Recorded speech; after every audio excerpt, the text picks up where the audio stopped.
একবার বৃন্দাবন ধামে এক ভক্ত স্বামী প্রেমানন্দের কাছে জানতে চাইলেন যে স্বামীজি, ঈশ্বর তো অন্তর্যামী, তিনি আমাদের সকল মনোবাসনা, সকল কামনা একা একাই জানতে পারেন, কিন্তু তিনি এগুলো জানার পরেও তা পূর্ণ করেন না কেন?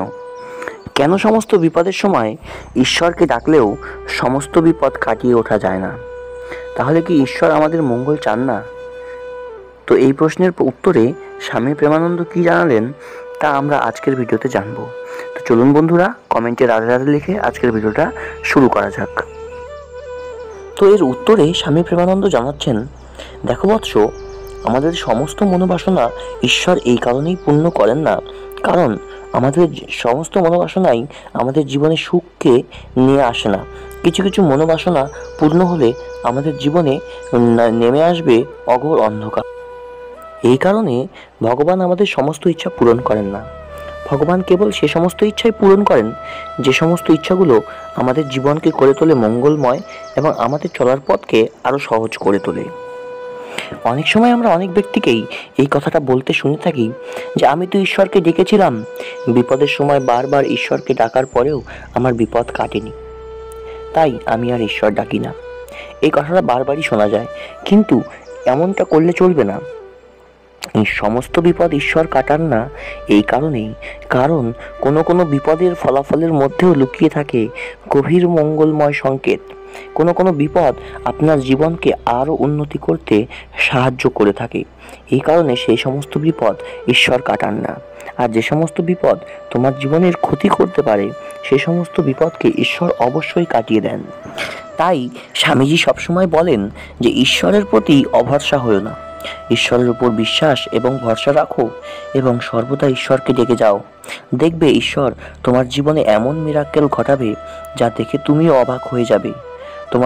তোমার জীবনের সমস্ত দুঃখ কষ্টকে ঈশ্বর কাটিয়ে দিয়ে তোমাকে ঈশ্বরের কাছে টেনে নেবেন।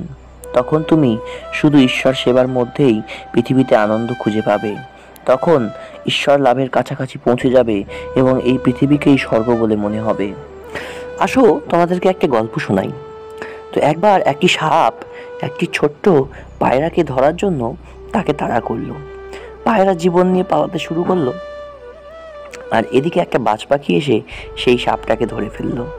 আর উল্টো দিক থেকে একটা তীর চলছিল কবিতরকে মারার জন্য, কিন্তু সেই তীরটাও লক্ষ্যভ্রষ্ট হলো এবং বাজ পাখিটিও মারা গেল।